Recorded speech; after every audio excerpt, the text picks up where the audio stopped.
So today I'm here with a good friend of mine, Barry Buchanan. We met ages ago, didn't we? Back at West Hill Boxing, many moons ago when you was a kid. Welcome to the podcast, mate. Thanks for coming on. Thanks for having me. So today we're going to talk about you being a boxer. We're going to talk about you growing up as a fighter, how you got on at school. You're a family man. You run your own business, OCR training and running, and everything else in between.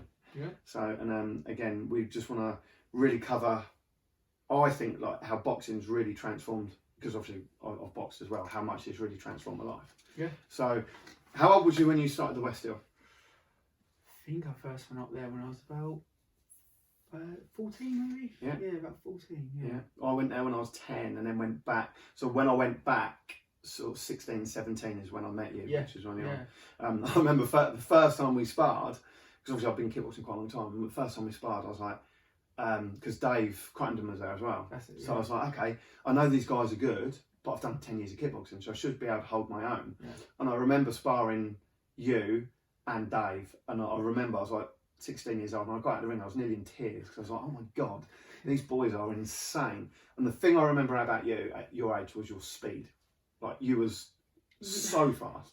Yeah, I mean, I don't think I pushed my hand speed as much as what I wanted. I maybe could have done. Really? But I look back at when I look at my boxing, Yeah. I really think it's a bit underwhelming, like what I achieved.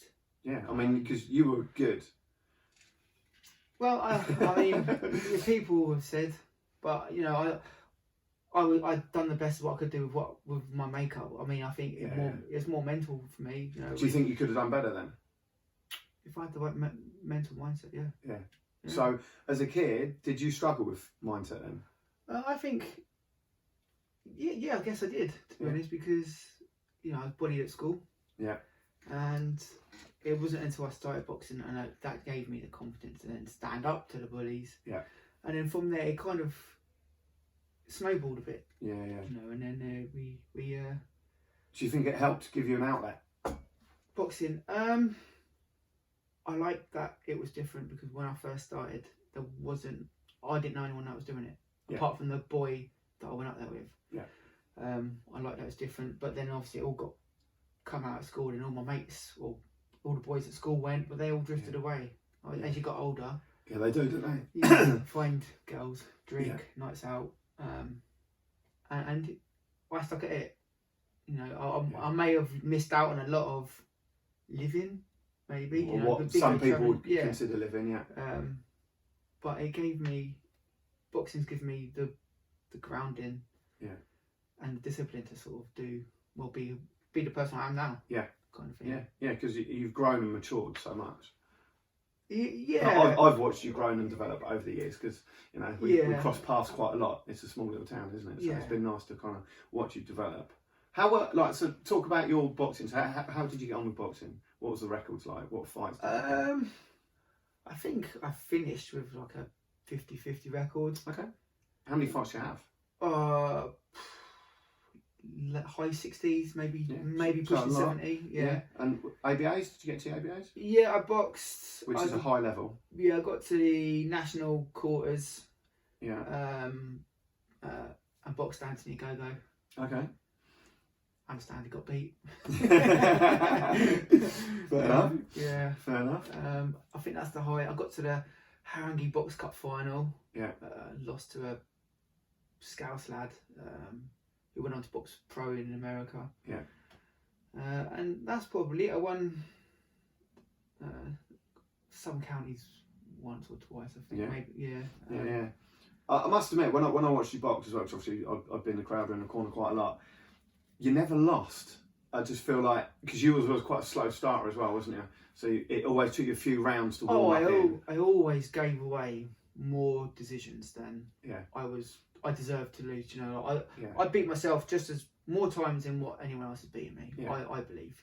But that comes down to my mindset. I was going to say that literally comes to mindset, because in the gym you were unstoppable.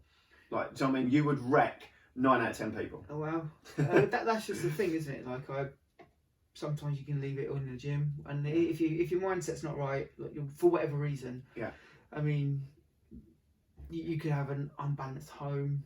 Yeah. You know, you could be having issues at school. You know, for whatever reason, it weren't meant to be. I weren't meant to hit the heights because something within me. Yeah.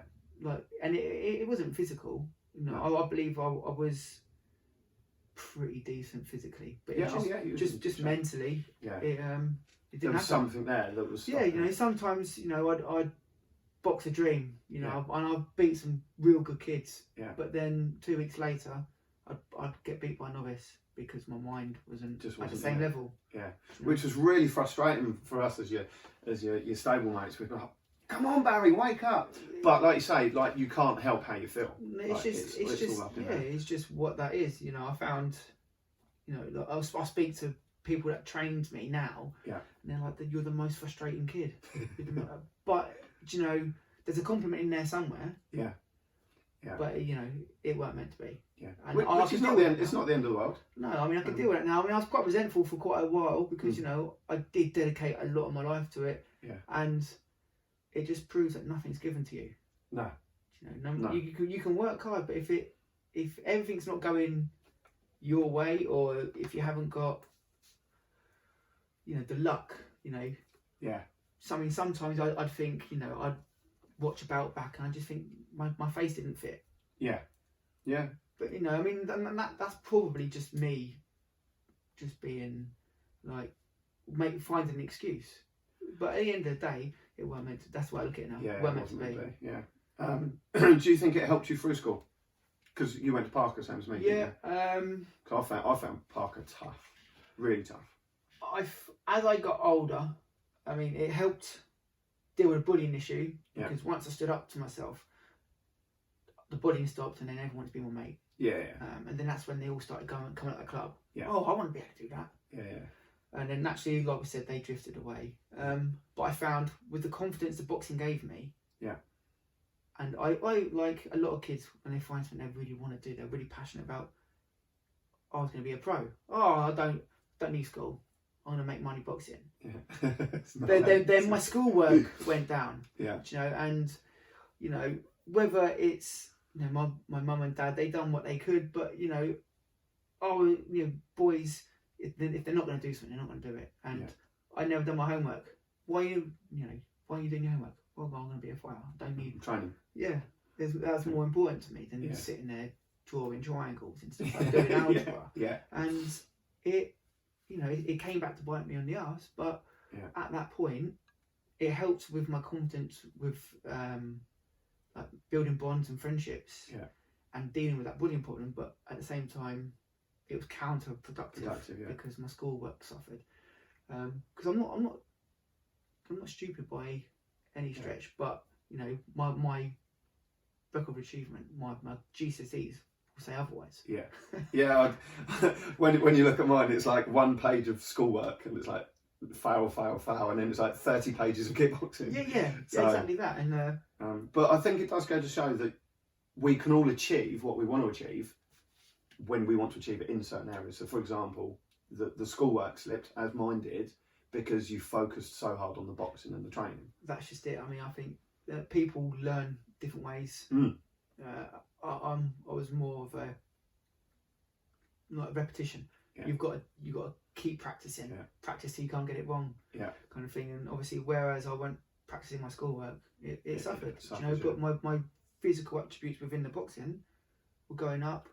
But because I wasn't practicing my schoolwork, it went down. And I mean that's kind of shown, I think, now, because actually let's move on to because you do a lot of running. You're really well known for the running.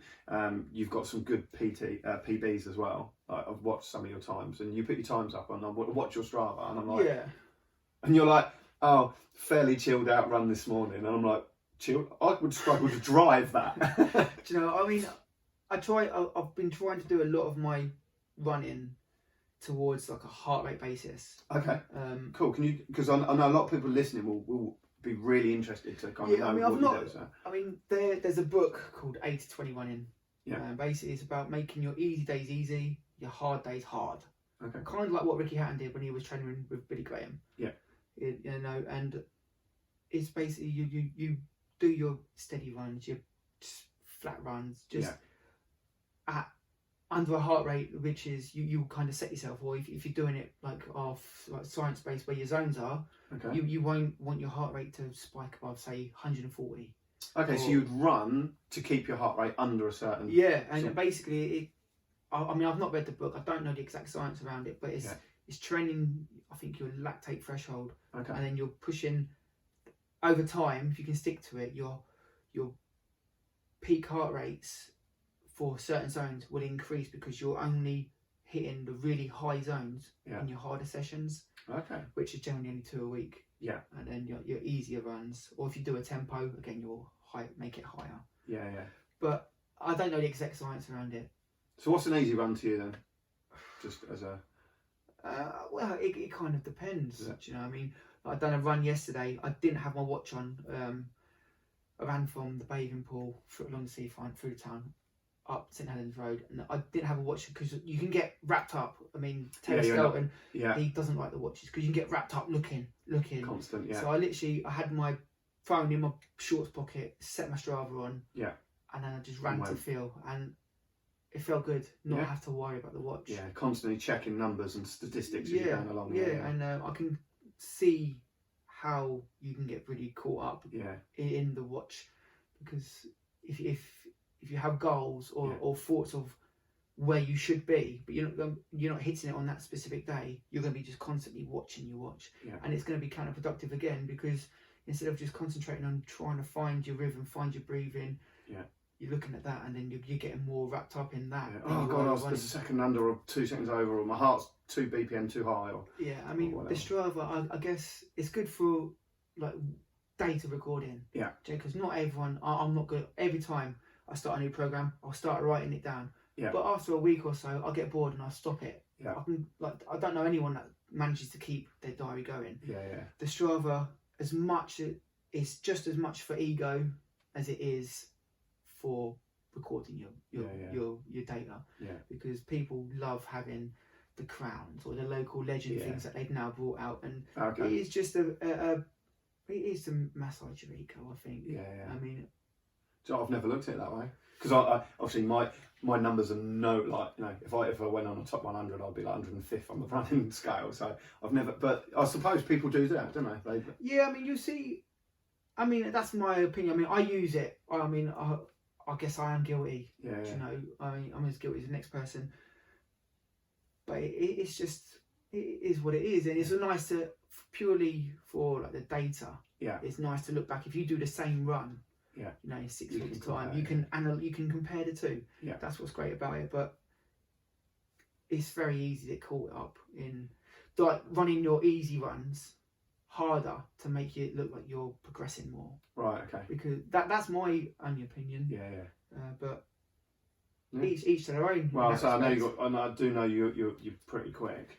It's going all right. And so you've gone through school, you've done your boxing, and then did you get straight into running? Because you do a lot of OCR running, and you're pretty good at it. No, it's funny. I mean, I was unfortunate with a few injuries when I was boxing. I had to have a couple of operations. Okay. But I loved it. I loved the I mean, even now, there's no training that makes me feel like boxing training. And that, I think that will stay with me forever.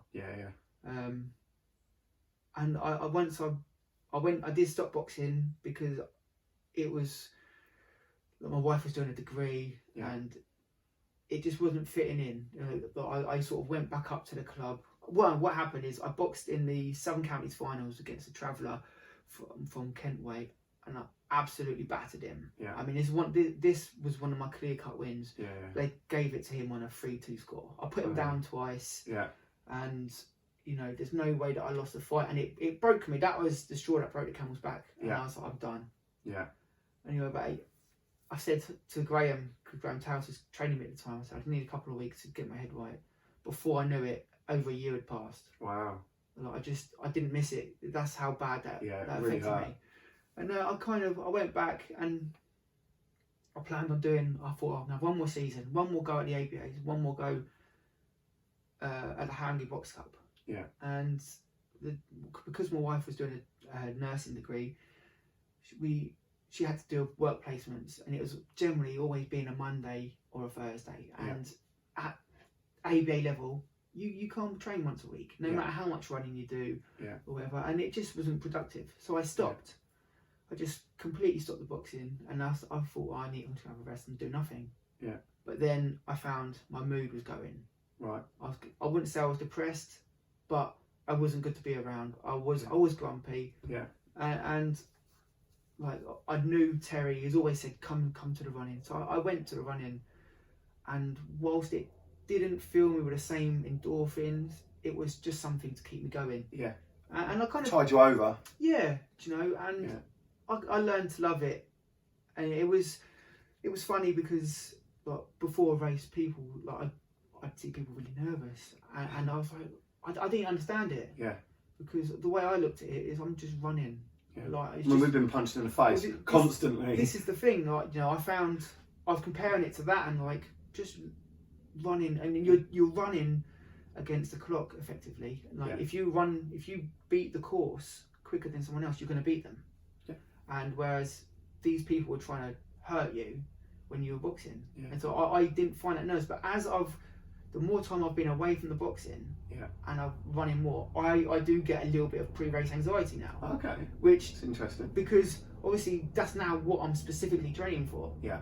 And I'm like, right, I really want to do well in this. This is my A race. This is, you know, something that I really want to set a good time. Like Hastings Half.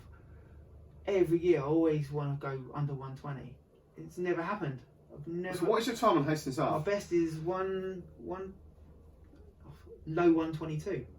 Fucking hell. That's insane. But there's a funny story on that one. I wore new shoes. Okay. On that race. Yeah. And they were killing me. Really? And I got to... I couldn't drive it in that. I got to the seafront, and it was either take my shoes off or stop. Wow. And I took my shoes off. I ran the last 3 miles in my socks. What, and I threw at 122? That was my finishing time, yeah. And you finished the last three miles? 3 miles in my socks. I threw a new pair of trainers. This is brilliant. At some guy who I knew through the running club. So did you get your trainers back? Yeah, I did get them back. Well, you threw them in the bin afterwards. They just absolutely killed me. That's mental, mate. Yeah, I mean, when you look at it that way, you know, maybe had I have kept the shoes on, maybe I might have still nipped under 120, but I was in so much pain. So much pain, and it's what it is. One of them. It's an experience, you know. I mean, I'll keep saying I'm never doing it again, but I'll do it next year. Yeah, most people would have stopped, and that's that resilience we talk about. Yeah. That I'm gonna crack on. Doesn't matter how much it hurts. Doesn't matter how much pain I'm in. Doesn't matter what's happening. Well, it comes down to the boxing, doesn't it? I think so. Do you know what I mean? Yeah. Because you gets tough in the ring. There's no hiding place. No, there's no teammates to help you. No, you fight back or you crumble. Yeah. And you know, again, that builds into your mindset as you progress, especially up the levels. Yeah, yeah. Because you can't be very successful. Yeah. In anything without having a form of resilience, mental resilience. And you got to be prepared to graft as well. I mean, that shows graft. Yeah, you got to put it in.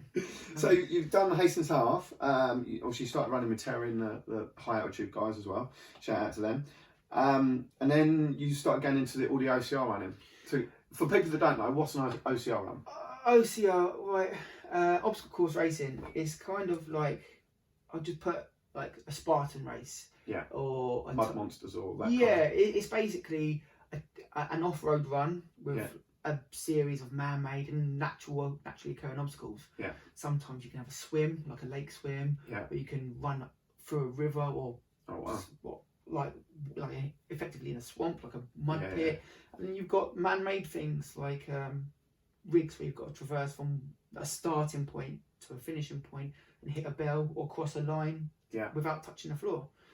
To signify you finished, and it's you know, there are some that are better than others. You get some that got official chip timing, and some are just for fun. Yeah. So I've done a couple of Mud Monsters. I'm doing nuclear this year. I just got signed up for it. Yeah. Mate, mine's going. You doing nuclear this year? No idea. I'm just turning up to nuclear wherever it is. It's in October. In October, yeah, I'm doing the same one. Oh yeah, cool. Well, I'll be at the back. Yeah.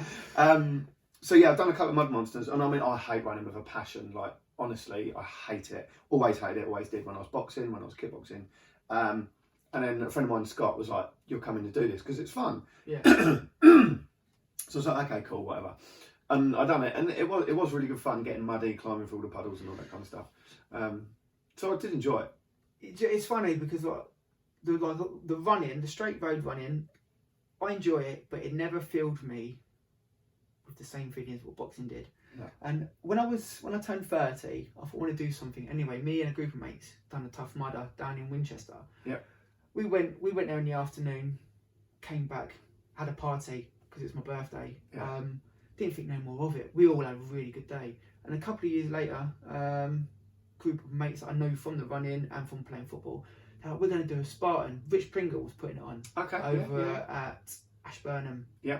Just through past Battle. Yeah. And do you want to come do it?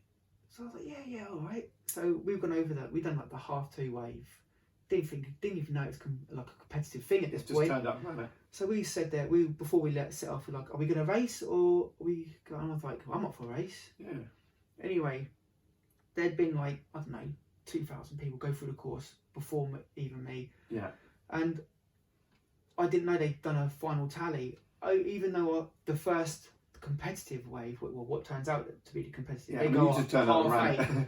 Yeah, I finished 19th overall. Wow. After all those, and I was like, "This is a thing."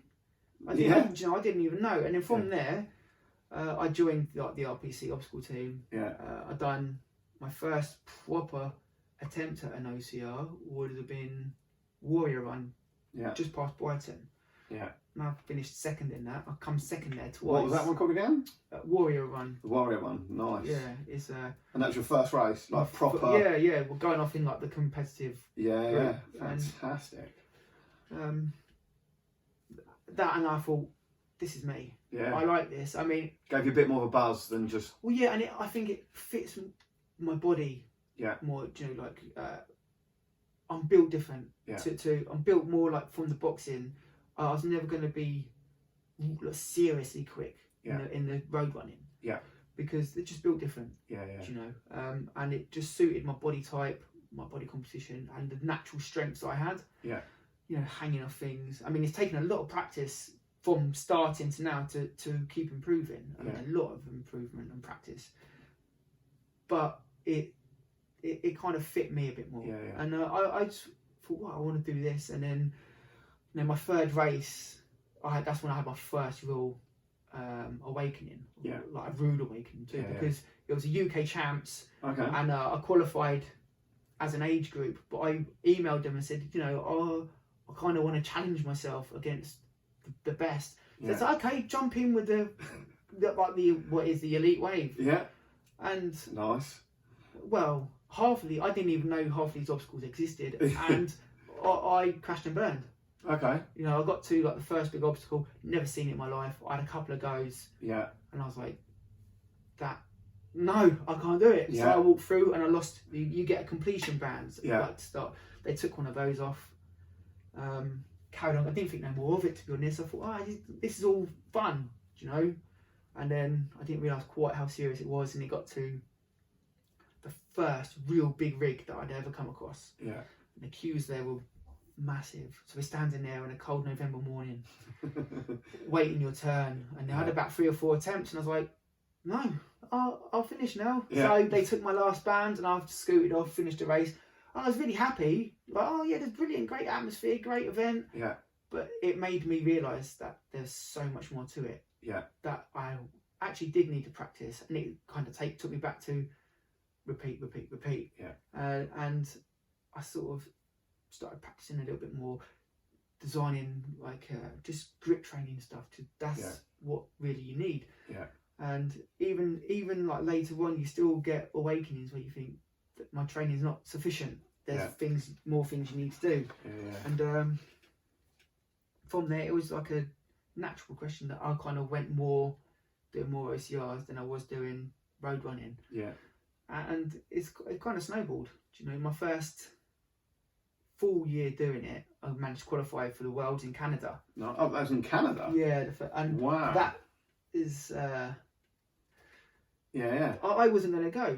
Okay. Because, Canada's a long way to go for what a lot of people argue is a bit of a run. And the costs. Yeah. You know, I mean, all in it is probably about £1,000, which isn't a great deal of money. But when you're taking it off away from your family, to go play in the mud, it's a bit extreme. Yeah. So, but a couple of people like Matthew McDonald, Graham's House, they've done a great job. Yeah. Set up a funding page, and Andy Chambers of Fighting Tigers. Yeah. I was back doing 1-to-1s with Graham's House at that point. That's how much I missed the boxing. Yeah.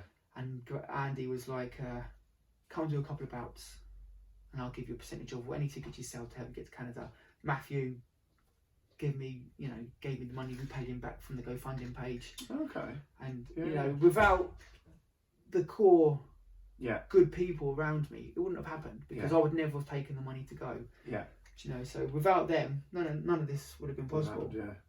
And that's something I'll be forever grateful for. Yeah, definitely. Well, that's huge. Like, for people to come together. Yeah, and obviously the GoFundMe, there was like friends and family like donating whatever, and you get people. I didn't think it would be a thing. Yeah. Because those sort of funding pages, you kind of think would be like for more sincere cases. Yeah. Which we see a lot of all the time, which is great that it happens. Yeah, of course. And like to support someone going and play in the mud and climb over things, I never thought it would happen. Yeah. When the barrier ticked over, and it was everything I was going, I was like, wow, right, okay. Thanks, guys. Yeah, and it was amazing, and I had the best time.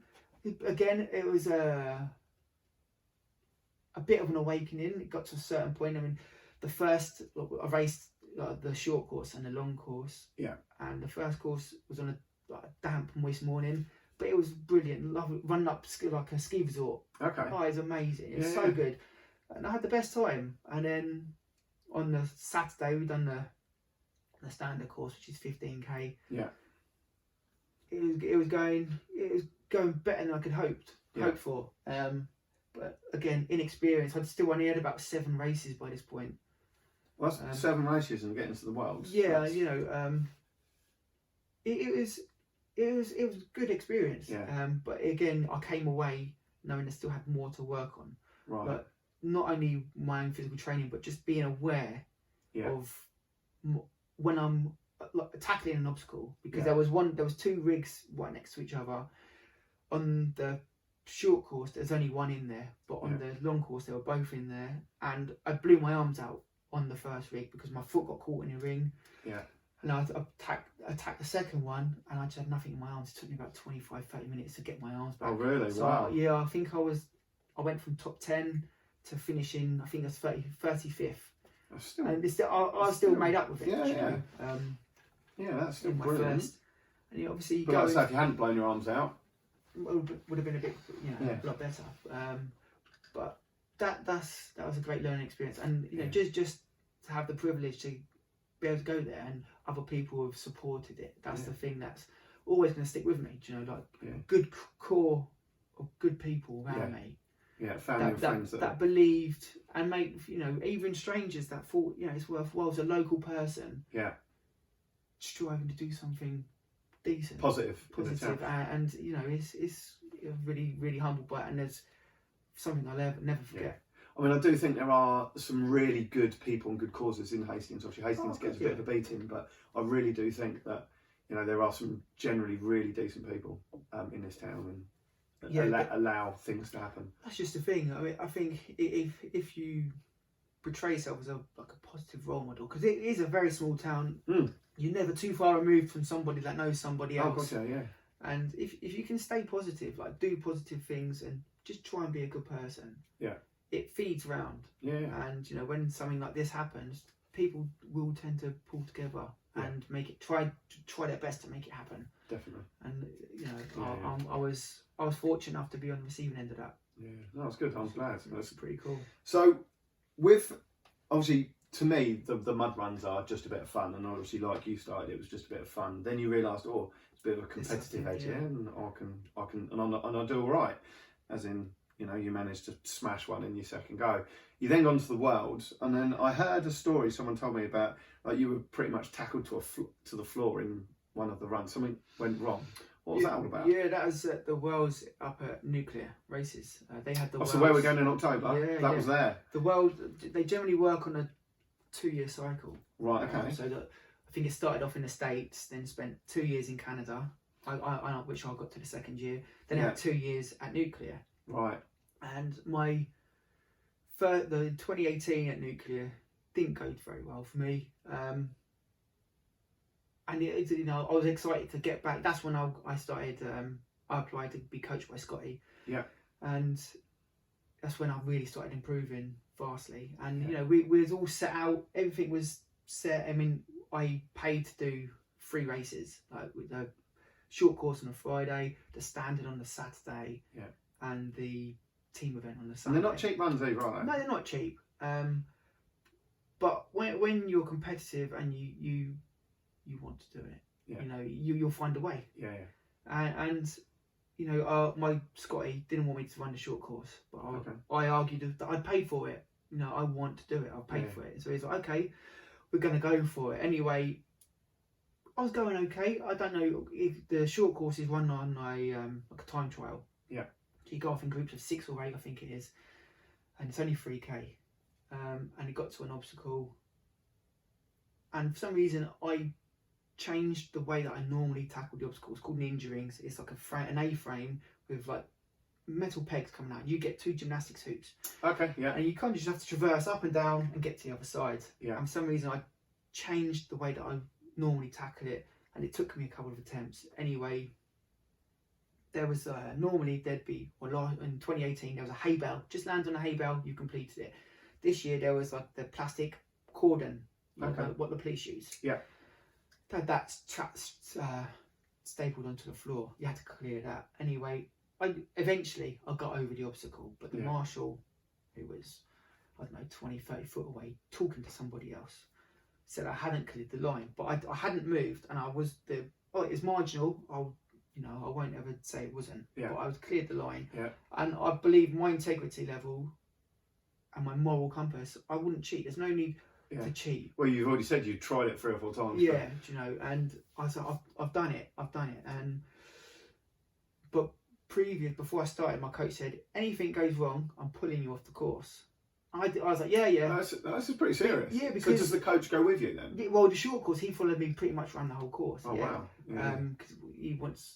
Because we're both invested at this point. Yeah. He's invested in me. Yeah. I've invested in his training. Yeah. And it became a team. We became a team, and he wants to see me succeed as much as I want to succeed for him. Kind of thing. Yeah, and who would have thought you'd have a corner man going around the run? It's a full circle. Yeah.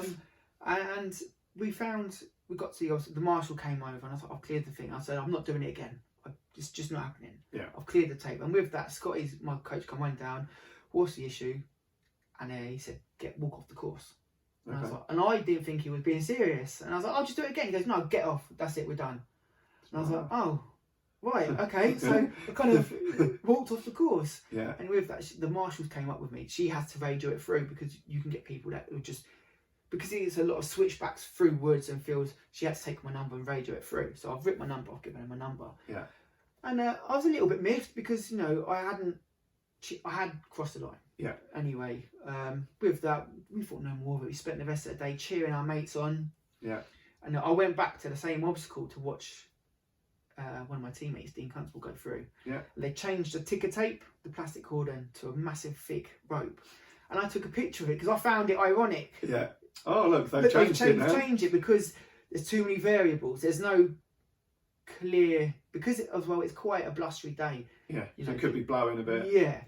And I found it ironic, and she came up to me, and I said, tongue in cheek, that wasn't there this morning, was it? And she's like, no, they put it down a little while ago. I was like, oh, right. Anyway, with that, I could feel myself getting a bit annoyed, so I walked away, and by this point, Dean had gone past. Yeah. I thought no more of it, so we've gone back to the hotel, nice early meal, early night, got to head down, up early. Anyway, warming up, everything was fine, got a nice, decent warm up, and I was going all right. I think at one point I was in the top 3. Wow, nice. But it was bitterly cold. Yeah. And I come out of the water area, I had to do a lake swim and all of that. My hands were really cold. Yeah. So I spent a minute or two warming them up in a fire barrel. I mean, Yeah. it may have cost me a couple of places, but I was probably no lower than 7th. Yeah. And that's still pretty good. Yeah. On a world event. Yeah. So I warm my hands up and go through, get to the obstacle, and there's still the same rope, and I've gone over it first time this time, and I've cleared the rope. I've hurdled over the rope. Like a gazelle, I'm not touching that rope. Exactly that. Just because it was, I saw it was the same marshals, and I just thought I don't want any debate. Yeah. So and because I put so much effort into it, when I landed, I'd done like a roll. Yeah. So I picked myself up, picked my 2 rings up because you had to return them to a box. Yep. And I heard Buchanan, and with that there's a woman and these 2 guys. Literally, she's cheering you on. and I stop, and they literally usher me, put their arms out, step me off the course. I'm like, what's going on? I hear I'm on the AJBR, we've got Buchanan. Then the race. We've got the terrorist, he's running away. Yeah, well, that's what I felt like. Yeah. You know, I felt like I'd done something really bad. Anyway, the race director comes down. He must have been hiding in the bush. He was there in an instant, and it's a big site. Yeah. He comes down, Buchanan, I want you disqualified for being aggressive. Really? To a marshal. And I was like, what? And I look back now, and I got upset because my daughters were there, my wife was there, my coach. I was like, Terry came. Was it Terry there? No, I think he came up on the Friday. Yeah. But there was people there watching me. Yeah. And I'm thankful now that I got upset. Yeah. Because had the switch flicked, I might have hit someone. I might have really kicked off. You know, and I don't want to be that person. No. You know, and Scotty, my coach, wasn't too happy. He was like, what's going on? This is nonsense. And like, it kind of become a bit, he told me to carry on. And I just thought, you know, it's over with now. Yeah. You know, because as soon as they said that, he's not going to change his mind. My race is over. Yeah. And I've walked, you know, I've just sort of slumped away. Everyone's sort of arguing a bit. And I've walked away. And I've walked, basically a loop goes through a bit of woods and back down on itself. Yeah. And I've walked down, and there's 2 official security guards at this point. Wow. They come up to me and say, yeah, we've got you to come out of the woods. And I feel like a real criminal. Anyway, like the guys say, listen, you've got to get off the site. And I'm like, so it kicked you off site? Well, this is what they were trying to do. You've got to get off the site. Agent wants you off the site. And I'm like, I haven't even done anything wrong at this point. Yeah. So they're frog marching me out. They're either side of me. Wow. And I saw the marshal in question. She was talking to somebody, and I said, look, because basically what they were saying is I was aggressive and used foul and aggressive language to a female marshal. Yeah. And I said, look, before you turf me out, can I go and apologise to this marshal and just try and clear the air a bit? And they said, we need to go and speak to her. And she said, fair play to her. She said, yeah, come over. And so I stood there, hands behind my back. I said, I'm sorry for our tit for tat yesterday. But when I came back, it was a bit of tongue in cheek, purely because of this whole instance has been changed.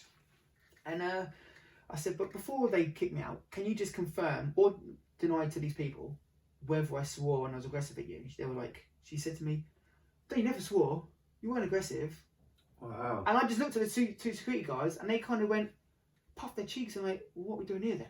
Yeah. So with that, they've not kicked me out. We've gone and found the race director. Yeah. And he's then confirmed that they've heard that someone else has said that I've said this. Right. And they've had to act. And I said, well, this is ridiculous, because you know I was here because I checked in to get my race numbers. Yeah. You could have pulled me out at the start. Yeah. Or you could have let me finish the race, then disqualified me, or see what happened. Yeah. Not let me get to the obstacle and make a scene of me in front of my family. Yeah. I said, that was out of order. That's the wrong way to go about it. And he said, come and get, by now my daughter's with me. Yeah. And he's like, come and get a medal. So I don't want the medal. Do you know, I wanted to be pushing for a podium at a world event in my home country. Yeah, 100%. And with that, in my daughter's like, Daddy, I like the medal. So he took her, went and got the medal. Oh, bless her. I've never even touched it. Yeah. And you know, I messaged him. You want to earn it? I wanted to earn it, and I was going okay. You know, I was over 12k into a 15k race. Wow. So I was nearly at the end of the race. Yeah. And it really hurt, and I kind of felt that's when I thought I don't know if I want to do it anymore. Yeah. But having had some time to sort of think about it, I had some conversations with Adrian. He's an American guy. He's a nice dude. Yeah. We had some conversations, and he admitted, or he agreed to say that they acted under hearsay, Right. and things could have been done differently. Yeah. Which ultimately they could have been, because apparently he said in our initial phone conversation that somebody matching my description was warming up down there, trying to intimidate the marshal, Right. whereas I had witnesses saying I was over the other side of the site Yeah. doing my warm up, so it clearly wasn't me. Yeah. So it kind of became clear that it might have been mistaken identity, or the Chinese whispers Yeah. had been my downfall. But you live and learn. I mean, I'm sure they won't, as an organisation, won't make those mistakes again. Well, hopefully not. And hopefully, when the bars come around again, I'll be better prepared for it. It's quite scary, or quite interesting to hear that mud run is such a serious, such a high level as well. Right? I mean, I only race in like the world races and European championships. I mean, I've never been to a European race as yet. Yeah. But they run as a pro, but I only run age group because I think I haven't really warranted. I've qualified as a pro, due to my race results, because I haven't done any. I haven't performed well enough or finished well enough in an age group event at a major championship race to warrant going to do the race as a pro. Okay. Because that's where you can race for money there. Yeah. But I'm not that quick. I'm not that at that level. It's very humble for you to. Yeah, I mean, it's nice because as you race as a pro, you will get an official ranking. Right. But I'm not at that level to say, I want to challenge. I'm nowhere near, because there are some serious. I mean, the guy who generally wins it, John Albon, he's just phenomenal. You've got a Canadian dude called Ryan Atkins. Yeah. They're professional athletes. Yeah. You know. Well, you will get. It sounds like you might get there, mate. Right. Probably not to that level. I'm too old. I mean, I'm 37 now. Yeah. Oh, we're getting older, mate. We're getting old. Do you know, my goal now is, especially the OCR, I want to race a major race, a championship race. So you got nuclear in October. Rush, do the 12k in with the world's qualifying wave. Yeah. I'll be in the special group at the back. Walking around.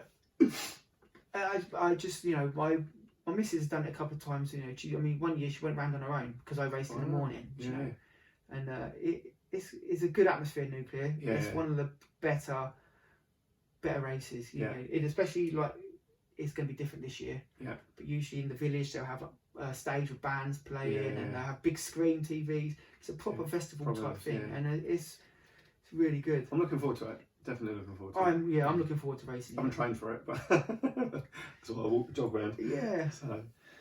So you talked about your PTs and your training. So you've got Scotty PT. Mm-hmm. So I know you said he's done a lot of work on you. So he's a bit of a beast when it comes to. He's got a way of explaining things that I can understand. Okay. So he's certainly on your level to. Yeah. And because he's facility, he's got everything you need. Yeah. I mean, it's a long drive. Yeah. Where is it? Essex. Essex. It's about 65 miles away, Okay. door to door. Yeah. Quite a way. Yeah. But I go up there as much as I can. Yeah. I'll get a training schedule 6 weeks. Was it 6 weeks? I think it's every 6 weeks. Yeah. It's a training schedule, and it's based to peak twice a year. Okay. Which will be my A race this year should have been a Spartan Super in Wales. Yeah. And then would have been again for 3 weeks time at the Worlds, but neither happened or is happening. Yeah. So the training this year, haven't really done any specific target training. Yeah. I've been training consistently, doing Scotty's strength and conditioning, grip training work. Yeah. And I've been training with Terry Skelton. Yeah. At the high because I don't want to stop completely and as you know, when you stop, it's so much harder to get back. As you get older, it gets harder and harder. Oh, it's a big shout out to Terry and Scotty then. Yeah, they've been massive help. Terry didn't like the OCR. He didn't agree with it. Yeah. But Dean Constable mainly coerced him to come up one year to watch the Worlds. Yeah. And then he saw it for what it is. Yeah, and he's like, oh, okay. He's bought into it, so that he gives us our schedules now and. Well, I've got Ross in tomorrow for a podcast. Oh, really? Yeah, so I've got That'd a be podcast. interesting. Yeah, so 2 types of runners. Yeah, he's another level. Though. He's a monster. Yeah, I'm looking forward to having a chat with him and seeing what he's got to say. Because just his figures blow me away. It's frightening that people can be that quick, do you know? And I mean, it's just again hard work. Got to be resilient, hard work, and he's crafted. Yeah, really he crafted. really has. Yeah, You know, and, running a lot of Mo Power and people like that. So it's next level, isn't it? Yeah, do you know what I mean? Like just to say, I race with him. Yeah, it's phenomenal. Yeah, it's ridiculous. And you're obviously you're a family man as well. So you've got a wife and a few daughters. Yes, yeah, wife and children. Yeah, they could be watching. Look happy. yeah, they're. How old are your daughters now? Got a stepdaughter of 14 yesterday. Wow. Yeah. Daughter of 9, another one of nearly 6. Cool. Hands full then. Massively. You're well outnumbered in your house. Yeah, yeah. Luckily, I've got a male dog. He's my companion. Come on, lads. Let's go. Yeah. Outnumbered, outgunned. Just as told. Yeah, kind of. That's what it's like. Yeah. But they're good girls. I mean, well, my youngest is a bit of a handful. Yeah. But it's never a dull moment. Yeah. Yeah, it keeps us busy, doesn't it? Yeah. On say I've got 3 girls in the house, so I know how you feel. Yeah. I know how you feel. It's different. What surprised me, amazed me about this chat is what I've noticed is the similarities between the boxing training and having a coach and the ability to, or the need to have that resilience over the running, because I always assumed naively that a run was just a run. And obviously I interviewed oh my god, his name escapes me. One of Ross's best mates, Gary. Oh, Gary Foster. Yeah, Gary Foster, and he kind of really helped me understand that, pre-race nerves and having a coach and like almost having that cornerman and like the dedication that goes into these runs. And I was really like, wow, it really is another world. I tell you, this town is lucky to have someone or people like Terry because he does it all for free. Does everything for free. Yeah. He gives up. I mean, he's got an understanding wife. Oh, he is out. On a Thank you to all the understanding wives, by the way. They've let us train, run, box, spend our life at the gym or out on the road. Well, that's the thing, Sunday mornings he's out. I mean, we meet just down the road from him, and he's like, "This is your route. You don't have to do that." And he comes out Monday, Tuesday, Wednesday. I think Friday's the only time he has a day off. Yeah. Because he does a kids session on a Saturday. Yeah. And it's incredible, and to have that structure, and obviously you've got so much knowledge, like, so much experience. And he's getting results out of people. Yeah, and he's got some big names that are doing some big things with him. And, so fair play to him. Yeah, well, it's a testament just to the town. Yeah. Hard work does pay off. Yeah, and that's the one thing, isn't it? Because like we talked about very quickly earlier, you wasn't brilliant at school. Your education slipped because of the dedication towards boxing. You were window cleaning with Brian at the time, weren't you?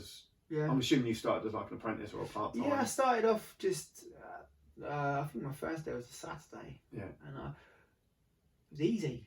Yeah. Do you know? I mean, obviously, because Brian was uber successful with the boxing. Yeah, so again, if you're listening or watching, Brian Robinson, an amazing boxer. Yeah. He's coached both of us. Yeah. He was the best man I had on the pads. I thought, well, yeah, because it's simple. Nothing's too complicated. Yeah. And that's what I that's why I liked training with him, because it was he's like, want to do 3 combinations, just get them right. Yeah. And then you've always got them to get it hardwired into you. And now, as I'm getting older, I think to myself, right, if I'm going to do any coaching, I want to do something not the same but be similar. I want to just establish a simple amount of combinations, get them hardwired into bread and butter stuff. So when you're hurt, when you're tired, or you want to give up, you've still got them, and they'll come second nature. Yeah. And that comes from him. And I just thought, when he offered me some work, I was like, yeah. Right. And I thought, it's only going to help. It's only going to help me with boxing. Yeah. But that's the way I saw it. Working with a coach, doesn't get any better. That's the way I saw it. Yeah. And Brian, he wasn't a boss. Yeah. It's just a mate you work. I worked with Brian. I never worked for him. So we had there's a couple of times he had to give me a bollocking, but that's because I was young, or at certain, my head weren't. I was just being a div. Yeah. And I worked with him for a long, long time. And I've gone out on my own, and I'm grateful for Brian. He's helped me through a hell of a lot, and he's helped, to a certain degree, shape me into the person I am today, because I lost my dad when I was young, and it could have easily gone the other way. But by having Brian was my constant, if you like, a role model. And it's been great having someone like that in my life. So and I'm grateful. How old was you when you lost Dad? 19. So he was there. Again, you was there at the gym anyway. I just had my first operation. I had tear my cartilage. And I think that's 2 weeks after. Do you know what? I think I've got that at the moment. Just talking about my shoulder's wrecked at the moment. I can't do a push up. I can't stretch that way. It's really bad. I keep going, should I get it looked at? Should I get it looked at? It's frightening though, isn't it? Because you don't want to see what the damage is done. No, I feel old, and I'm like, so there is screaming. And it's just. Get it looked at. I mean, what's the worst? Can they repair just a tear like that then? Is that? If it's a cartilage, I mean, they'll just shave it off. I've had 2 cartilage operations. All they do is just shave out. I mean, it's not ideal. It doesn't bode well for later on in life. No. But they just shave it off, wash it out. And you're back to it. Back to normal. Pretty quick. Do you know? I mean, I've had 2 on one leg. I'm still running. I might look into that. It's worth. It's no fun living in pain. No, and I've had it for a year, so. But sorry, back to Brian. It's good that you had that role model, and like I say, I looked up to him massively when I was at the. I think everyone did, purely for what he achieved. And the thing is, he's a nice person. He's a good person. There's. Oh yeah, he's got heart of gold, literally heart of gold. Very few people, that would do for others what Brian will. And I'm grateful that I had that. I've got that in my life, or I've had that in my life for so long. Because it would have been, when I was at that point, it would have been easy to just throw it all at the wall, because I could have. That would have been the easy option. And he stood by me when things got tough, and I'm grateful for that. Really am. No, it's good. I'm glad he was there, because he helped me through quite a lot as well, which is, I wouldn't be the person I am today without him or without my other instructor Paul. No. Or my dad. So having them role models to help me. That's the thing, like my mum and dad, it's funny because my dad wanted me to box when I lived in London. I just wanted to play football. And I come down here, and a mate of mine wanted to start the boxing. And my dad was like, just give it a go. And as soon as I got there, I was like, oh, this is, I like this. This is me. A young lad always likes fighting to a certain degree. And we're boys, we like hitting things. That's it. I'm not getting told off to hit things. And it kind of snowballed from there. And I've met some really, really genuine, lovely people through the boxing. And which is funny, because obviously, generally, you've got to be a bit of a hard bastard. I think people have that mindset around boxers are either idiots, or they have that, or they think they're all tough men. Yes, when you ring, you've got to be a tough man, but you'll be amazed at in the ring how tough they think they or are. But when you come out of the ring, they're actually decent people, because they don't need to pretend to be tough.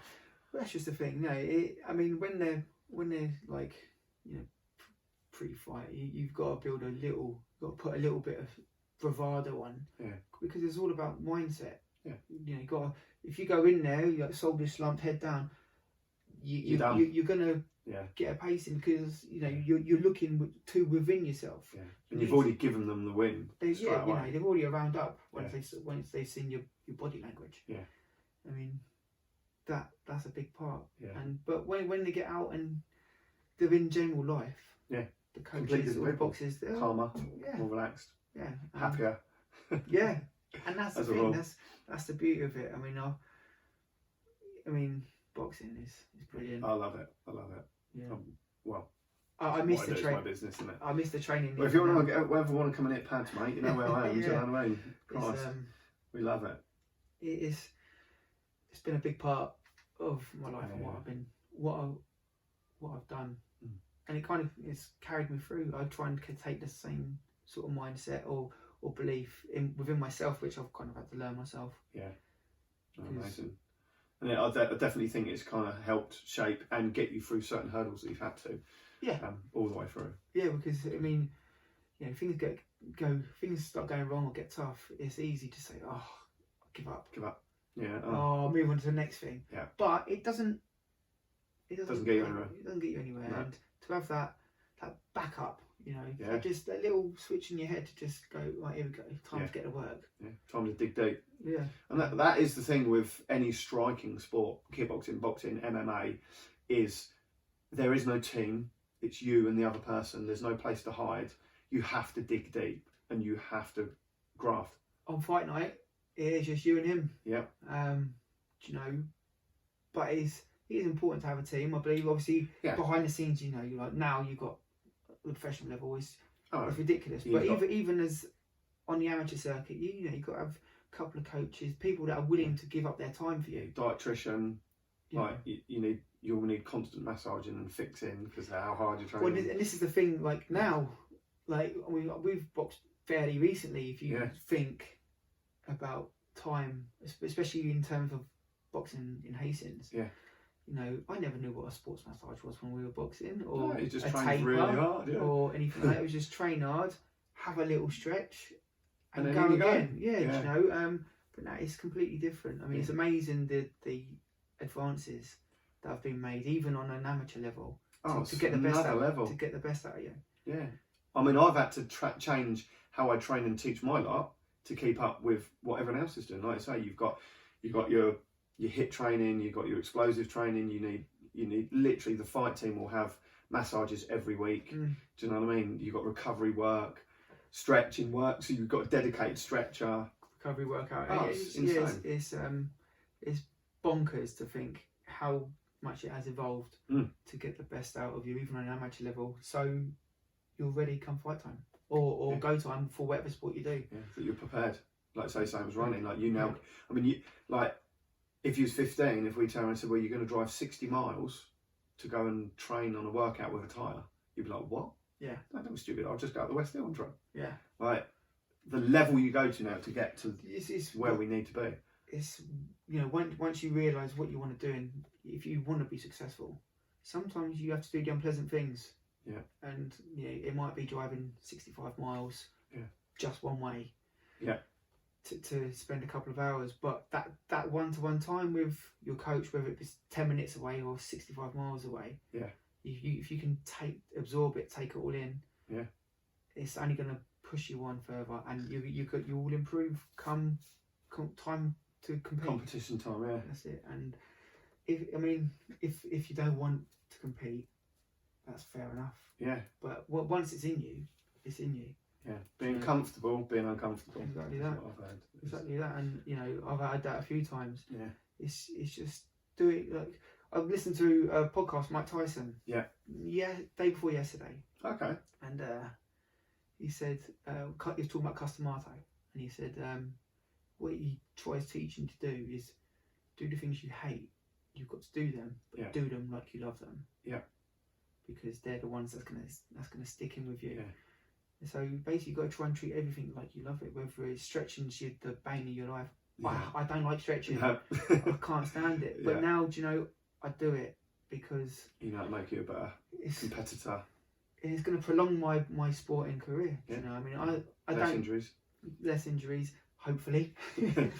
Yeah, I mean, I've not set a ceiling of when I want to carry on or when I want to stop. Yeah. But whilst I can, and whilst I can still do it at a decent-ish level, you're going to continue to do it. I'll carry on. And the thing is, as well, is sending a positive image to my children. Well, you're becoming a role model for them. Yeah. You're a role model for other people in the town. So I watch what you're doing, and I think, I mean, you motivate me to go for running. I mean, the thing is, like the obstacle stuff is quite obscure. Yeah. You know, it's not mainstream yet. Yeah. I hope, you know, it's slowly building. I had an interview with a guy at the Observer a couple of weeks ago. Yeah. Said he's going to do a thing about it. Hopefully, that'll come out and it'll, you know, more people will see it, because it's an easy, accessible sport. Yeah. Yeah. You just obviously it's only got to know where to go. Yeah. And stuff like that. And kind of hoping It's definitely more enjoyable than standard running. Again, you know, like we've both said, we're not a fan of running, but it just adds that slight element, I think. Yeah, I think you don't even have to be massive if you're just fairly strong, like naturally. Yeah. You know, there's no set build. No. To be good at obstacles, you can be skinny strong. Yeah. Or you can be like bigger built. Yeah, yeah. But if you can get through it and you don't mind getting muddy. Yeah, I love getting muddy. Having a swim. Going down Exile and Trial Park, jumping in puddles, you know what I mean? Yeah, Like, do you know what I mean? It just, I like it. It suits me, and I get more out of it than I would do running a 10k on the road. Yeah, I mean, I have goals for road races of times I'd like to set, but I don't lose sleep over it. Whereas if I think of an obstacle course race that I want to do well. Yeah, it's a big challenge. It's a challenge, and you know, again, sometimes I put too much pressure on myself. Yeah. Which maybe I was probably guilty of with the boxing. Yeah. But it's finding that balance. Yeah, you know, I had a race last year, drove all the way down to Somerset, and had a shocker because I didn't sleep much that night because that was my A race of the year, and I just felt I have to do well, and then when I set off, I just felt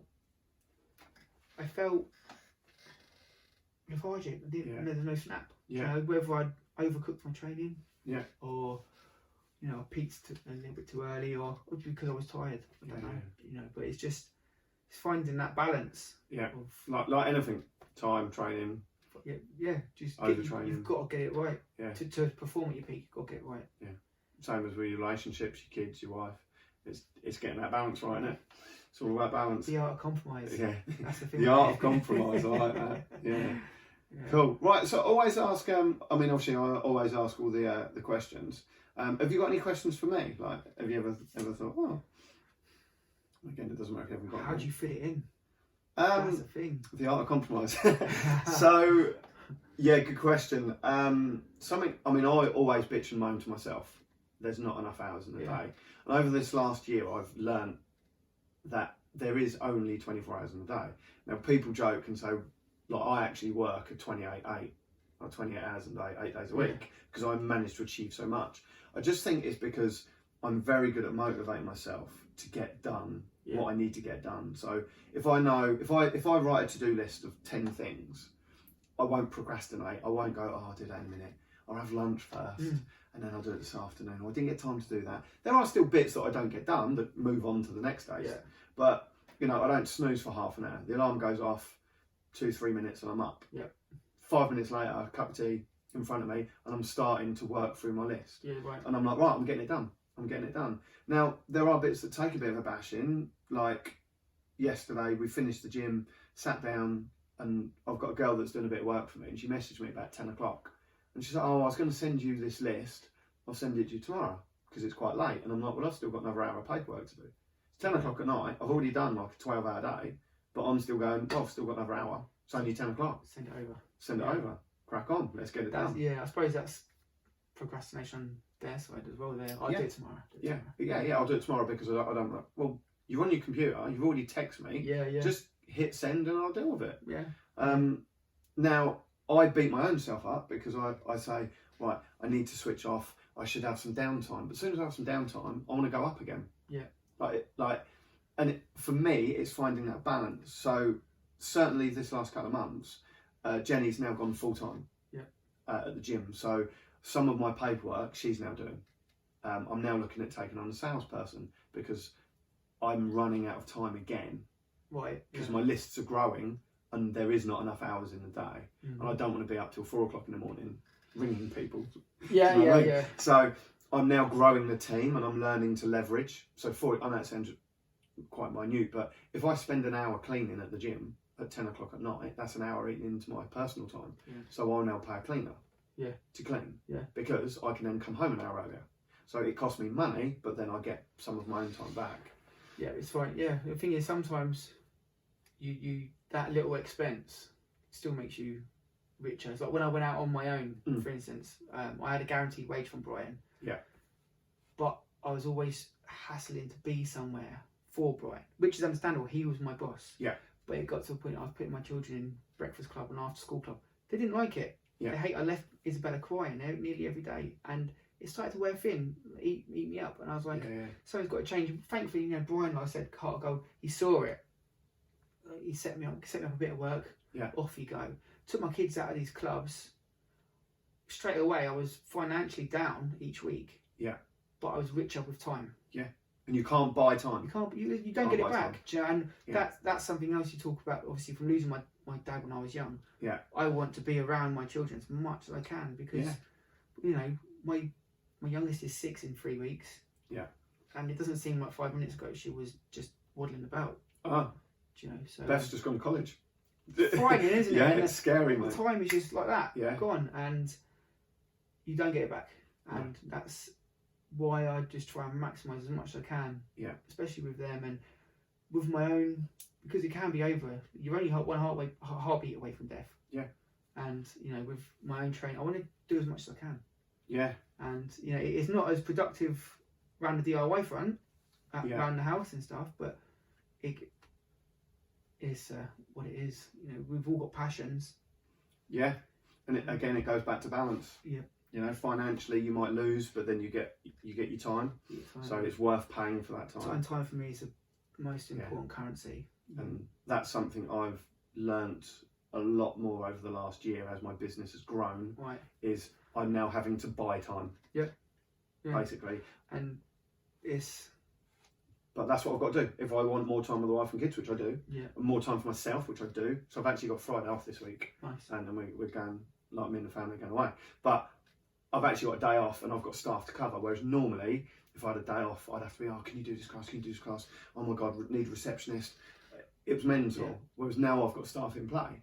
But my wage bill has quadrupled this year. But it's giving me a bit of a life back. So it's worth it all day long. Yeah. And now what I'm hoping, obviously coming out of COVID, that we can now grow that business once again. Yeah. I'll let you know in 6 months. Or I'll be like, no, I'm just going to work 24 hours a day again and I'm doing it all myself. Yeah. That's what I've learned this year is to develop the business so I can have some time off. Because I was working 7 days a week, 18, 19 hour days. And that's how I got stuff done.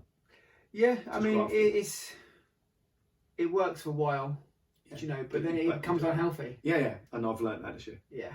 So hence the bad shoulder. Yeah. Right, thank you. So we've gone on for over an hour.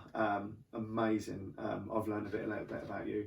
I think one of the big things is taking away the confidence, the resilience, the hard graft as a child has helped shape you.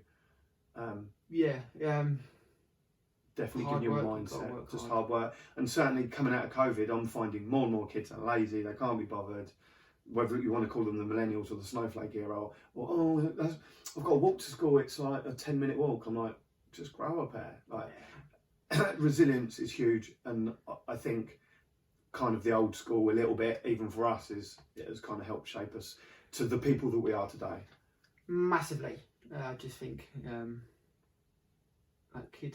children today, even my children, they don't know how fortunate they are in some respects, but they're unfortunate in others. Because the thought of having to walk 10 minutes to school, like you said, gives them nightmares. Yeah. Whereas, like say, and if we had talked about that like 20 years ago, you'd be like, "What? Walking to school give you a nightmare?" So I say, there's a completely different world now. Yeah. You're having nightmares about walking to school, and we have to try and learn to go. Well, hold on, there is a bit of an issue here. Scary. There's a whole other podcast. That's another whole other thing. And I don't think I'm qualified to talk about that sort of thing. No. So I just want to say thank you so much. Massive shout out to Scotty PT. Massive shout out to Terry and the HY team. Brian Robinson, Matthew McDonald and Graham Townsend. Big. I mean, most of you have helped me out in my life as well. So I want to say massive thank you. Where we are now. Exactly. So thank you guys. If you've been listening, I hope you enjoyed it. If you've been watching, I know we've been going on for a long time, but it was good to catch up with Barry and go through. And I hope if you're watching this has really helped you maybe change your mindset a little bit. The importance of having resilience. Be comfortable with being uncomfortable. Definitely. Trust the process. Exactly. And that's how we roll. Yeah. Cheers, buddy. Nice Appreciate it. No worries. Nice Thank you very one. much.